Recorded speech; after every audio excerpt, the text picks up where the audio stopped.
주말 아침을 열어주는 라디오 매거진 위크엔드. 오태훈 아나운서가 함께합니다.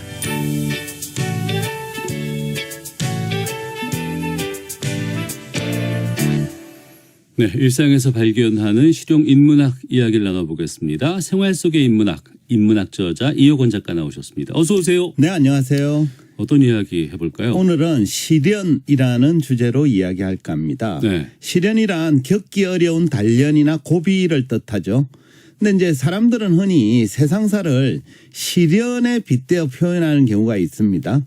예컨대 연말이 되면 지나간 한 해를 되돌아보면서 다사다난했던 한 해라고 하잖아요. 예. 아마 올해 2024년도 다사다난했다라고 말하는 분 꽤 있을 것 같아요. 올해도 여러 가지 사건 사고가 많이 발생했고 어려움도 많았다라고 회고하는 건데요. 네. 또 이제 이렇게 세상사만이 아니라 한 사람의 일생을 평가할 때도 파란만장하다라고 말하기도 하잖아요. 그렇죠. 그러니까 인생의 여러 곡절과 수많은 시련을 겪었다라는 뜻입니다. 그러니까 많은 분들이 동의하시겠지만 지금 대한민국도 평소에는 쉽게 경험하지 못하는 경랑의 파도를 넘고 있는 중인 것 같아요. 말하자면 지금 우리도 시련의 시간을 보내고 있는 건데요. 이 대목에서 한번 생각해 보시죠. 네. 우리가 사는 세상에는 왜 우여곡절이 많고 시련이 자주 찾아오는 걸까요? 그러게요. 그렇죠. 매번 살면서 그냥 편하게 잘 그냥 별탈 없이 살면 좋겠는데. 그렇죠. 해마다 다사다난했잖아요. 네. 항상 뭐가 있어. 맞습니다. 그러니까 세상살이에서 시련이 왜 자주 찾아오는가에 대해서는 단 하나의 정답만이 있는 건 아닙니다. 여러 가설이 존재하는데요. 아, 이 가설이 있어요? 예. 그러니까 설명이 여러 가지가 있는데요. 예컨대 오래전에 부처님은 삶은 고해라면서 우리가 살아가는 인생을 고통의 바다에 빠져서 허우적거리는 상태로 묘사한 바가 있습니다. 우리 인생 자체가. 예. 그렇죠. 이러한 시각에서는 삶에서 시련의 시간이 찾아오는 것, 이건 예외적인 상황이 아니라 지극히 정상적이고 일반적인 상태일 수 있습니다. 삶이 원래 그런 그렇죠. 거네요. 그러면. 예, 그렇습니다. 또 사회적으로 보자면 6.25 같은 전쟁을 치를 때가 가장 큰 고난과 시련의 시간이라고 할 수 있는데요. 예. 사실 인류의 역사에서 전쟁이 벌어지는 상태, 이것도 예외적인 사태는 아닙니다. 이스라엘 텔아비브대의 아자카트 교수는 문명과 전쟁이란 책에서 인류의 역사는 전쟁의 역사다라고 단언한 바 있습니다. 또 역사학자 윌 두란트도 역사에 기록된 3421년 중에 전쟁이 없었던 해는 268년에 불과하다라고 적고 있습니다. 또 영국 철학자인 버트런드 러셀은 인류는 역사의 93%를 전쟁을 해왔고 나머지 7% 기간만이 평화의 시대였다라고 분석을 하고 있습니다. 예. 또 그는 또 그 7%의 평화도 다음번 전쟁을 위한 준비 기간에 불과했다라고 말합니다.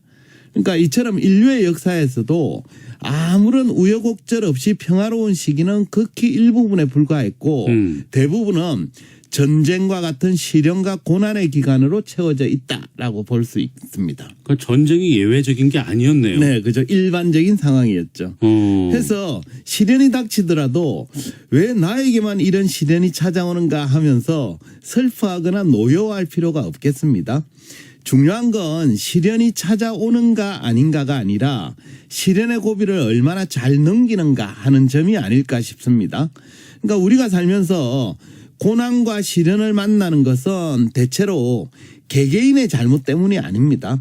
살면서 시련이 닥칠지 말지는 대체로 통제 불가능한 경우가 대부분이거든요. 하지만 그렇게 찾아온 시련을 어떻게 해석하고 어떻게 대처하는지는 통제 가능한 영역에 속합니다.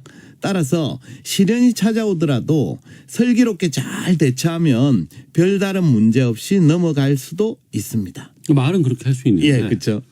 어떻게 별탈 없이 잘 넘길 수 있어요? 그렇죠. 좋은 질문인데요. 자, 그 질문에 답을 드리기 전에 몇 가지 개념을 구분하면 좋은데요. 예. 대체로 사람들은 시련을 안겨줄 만한 일을 만나면 그것을 사건으로 해석하는 경우도 있고요. 사고라고 해석하는 경우도 있습니다. 예, 예. 그러니까 실연이 사건이 될 수도 있고 사고가 될 수도 있는데요. 예, 예. 사전적 의미로 보자면 사건이란 영어로는 이벤트입니다. 그러니까 뜻밖의 일어난 일을 뜻하죠. 예, 예. 예컨대 사귀던 애인으로부터 갑자기 결별 통보를 받았다. 이거 사건입니다. 예, 예. 다니던 회사로부터 권고사직을 통보받는 경우 이것도 사건에 해당하죠. 예, 예. 둘 다 당사자가 예상치 못한 뜻밖의 일어난 일이기 때문에 사건에 해당합니다. 네. 반면에 사고란 영어로는 인시던트입니다. 네. 그러니까 뜻밖의 일어난 불행한 일을 뜻합니다. 그러니까 사고의 정의에는 사건에는 없는 불행이라는 단어가 포함되어 있는데요. 네.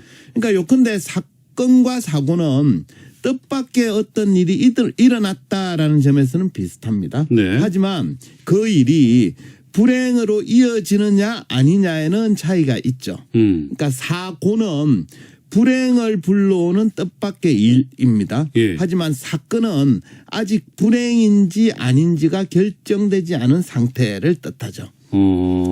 이제 둘을 구분했는데 이 대목에서 한번 여쭤볼게요. 네. 회사에서 갑자기 구조조정을 실시하면서 나한테 근고사직 하시오라고 통보를 했다고 칩시다. 회사가 예. 예. 그럼 이 상황은 당사자에게 사건일까요? 사고일까요? 근데 이건 내가 불행해지는 거니까 사고 아닌가요? 그렇죠? 예. 아마 현실에서는 그 상황을 불행을 불러올 사고라고 생각하는 사람이 많을 것 같아요. 네. 하지만 엄밀히 따져보면 여기에는 정답이 없습니다. 당사자가 그 일을 어떻게 해석하고 대처하는가에 따라 사고가 될 수도 있고 그냥 사건에 불과한 일이 될 수도 있습니다. 예. 퇴직 권고를 받고 나서 이제부터 뭘 해먹고 사는가 하면서 체념하고 불행에 빠진다면 그 일은 분명 심각한 사고라고 보는 게 맞겠죠. 그렇죠. 하지만 이제 퇴직 권고를 받고 나서 이제부터 내가 원하는 인생을 살라는 명령인가 보다. 이왕 이렇게 된 김에 지금부터는 새로운 인생을 개척해 보자라고 마음을 먹는다면 그 일은 당사자가 새로운 인생을 펼칠 기회가 될 수도 있습니다. 그 전 회사에서는 사고가 되겠네. 그렇죠. 그럴 수도 있습니다. 내가 예, 나가서 그죠. 예. 그러니까 사고가 아니라 후자는 사건인 셈이죠. 결국 권고사직이라는 뜻밖의 이벤트가 행복이 될지 불행이 될지는 권고사직을 통보받는 순간에 결정되는 게 아닙니다. 그 일로 인해서 새로운 인생을 얼마나 잘 개척하는지 아닌지에 달렸죠. 예. 그러니까 권고사직 이후에 새로운 인생을 잘 개척한 사람이라면 권고사직을 받았다. 이 일은 사고가 아니라 사건에 해당하는 거죠. 그럼 뜻밖의 일을 만났을 때 내가 어떻게 판단하고 해석하는 거에 따라서 네. 또 결과를 만드는 거에 따라서 이게 그렇죠. 사건이 될 수 있고 사고가 될 수 있다는 네, 거네요. 맞습니다. 그러니까 사고보다는 사건으로 만드는 게 필요하죠. 예. 그래서 살면서 예상치 못한 뜻밖의 시련이 찾아와도 그것을 사고가 아니라 사건으로 해석하는 지혜 필요하지 않나 싶습니다. 한편 삶에서 만나는 시련이나 고난이 단지 피하거나 없애버려야 할 것은 아니다라는 점도 기억할 필요가 있겠는데요. 예. 왜 이런 얘기 있잖아요. 쇠는 당금질을 많이 할수록 단단해진다. 그죠? 인생에서 만나는 시련이나 고난도 당사자를 성장시키고 발전시키는 계기가 되기도 합니다. 이런 주장을 한 사람은 독일의 싱칸트 학파 철학자인 니콜라이 하르트만인데요. 그는 윤리학에서 이렇게 주장합니다. 한번 들어보십시오. 고난도 가치다. 고난이 어째서 가치냐고 반문할지도 모르겠다. 사실 불행을 견뎌낼 능력이 없는 자에게 고난은 가치가 아닐 것이다. 그러나 그것을 견뎌낼 만큼 충분히 강한 자는 고난을 통하여 스스로 강화된다. 그러니까 하르트만은 인생에서 만나는 시련이나 고통이 항상 불행으로 이어지는 건 아니라고 봤습니다. 네. 그러니까 하르트만에 따르면 불행을 견뎌낼 능력이 없는 사람은 시련이 찾아오면 그 상태를 그냥 불행이 찾아왔다 이렇게 해석하는 경우가 많습니다. 그에게 찾아온 시련은 단지 불행을 불러올 사고일 뿐이죠. 하지만 불행을 견뎌낼 만큼 강한 사람에게는 고난과 시련이 찾아오면 그것은 자신을 더욱 강하고 단단하게 만드는 기회가 되기도 합니다. 그러니까 이런 후자의 사람들은 고난과 시련에 맞서 싸우는 과정에서 한 단계 높은 수준으로 자신을 성장시키고 발전할 수도 있습니다. 그러니까 시련이 찾아오는가 이거보다는 네. 시련을 맞닥뜨리는 당사자의 능력이 더 중요하다. 네, 그렇게 볼 수 있죠. 그러니까 하르트만은 그렇게 얘기하고 있는 겁니다. 독일 철학자 니체도 시련이나 고난이 주는 가치에 대해서는 하르트만과 비슷한 입장을 가졌는데요. 예. 니체는 나무의 비유를 통해서 시련의 가치를 이렇게 설명합니다. 들어보십시오. 그대 자신에게 악천후와 폭풍을 견디지 못하는 나무들이 장래에 거목으로 훌쩍 자랄 수 있을지 한번 물어보라. 이런 것들을 경험하지 않고는 어떤 위대한 미덕의 성장도 이룰 수 없다. 그러니까 나무 입장에서 보자면 악천후와 폭풍은 분명 엄청난 시련입니다. 네. 강한 바람이나 눈보라에 나무 가지가 꺾이거나 심한 경우에는 뿌리채 뽑혀 넘어질 수도 있거든요. 하지만 그러한 시련을 견디지 않고서는 절대 거목으로 성장할 수 없습니다. 지금 우리가 거목으로 자란 나무들을 보면 그 나무들은 모두 그동안 수많은 악천후와 폭풍을 견뎌냈기 때문에 지금과 같은 거목으로 성장할 수 있는 거죠. 시련을 잘 이겨낸 사람이 성장과 발전을 할 수 있다. 네, 맞습니다. 근데 이렇게 하르트만과 니체가 시련이 성장과 발전의 계기가 된다라고 주장했는데요. 이건 개인에게만 해당되는 게 아닙니다. 이 논리는 사회나 국가와 같은 공동체의 성장과 발전에도 동일하게 적용되는데요. 네. 지금 우리가 누리고 있는 선진 문명이나 문화적 혜택도 아무런 대가 없이 그냥 주어진 건 아니거든요. 그러니까 과거에 있었던 역사적 고난과 시련을 잘 이겨낸 결과로 주어진 것들이 대부분입니다. 네. 대한민국에서 40대 이상이라면 대부분 1997년에 벌어진 IMF라는 역사적 사건을 잘 기억하고 있을 겁니다. 그러니까 IMF 외환위기는 많은 한국인들에게 엄청난 고통과 시련을 안긴 사건이죠. 하지만 대한민국 국민들은 그 사건에 슬기롭게 대처하여 한층 발전하고 성숙한 국가를 만드는 계기로 만들었습니다. 네. 자칫 불행을 불러올 수도 있는 사고가 될 수도 있었지만 슬기롭게 잘 대처했기 때문에 드라마틱한 역사적 사건으로 만들었거든요. 생각해보면 참 다행스러운 일이 아닐까 그럼요. 싶습니다. 네, 네. 네. 근데 지금 우리가 당연한 듯이 누리고 있는 민주주의도 거저 주어진 게 아닙니다. 알고 보면 엄청난 고통과 시련, 피해의 대가를 지불한 끝에 어렵게 얻은 거거든요.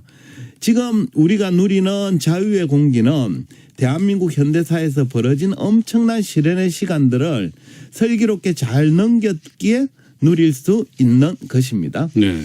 뭐 모두가 느끼는 일이겠지만 지금 대한민국에는 또다시 엄청난 시련과 고난의 시간이 찾아온 것 같아요. 네. 이 또한 슬기롭게 잘 넘겨서 불행한 사고가 되지 않고 다시 한번 성장하고 성숙할 수 있는 계기로 만들었으면 하는 바람이 있습니다. 네, 믿습니다. 네, 예. 그렇게 되겠죠. 자, 생활 속의 인문학 이혁원 작가와 함께했습니다. 고맙습니다. 네, 감사합니다.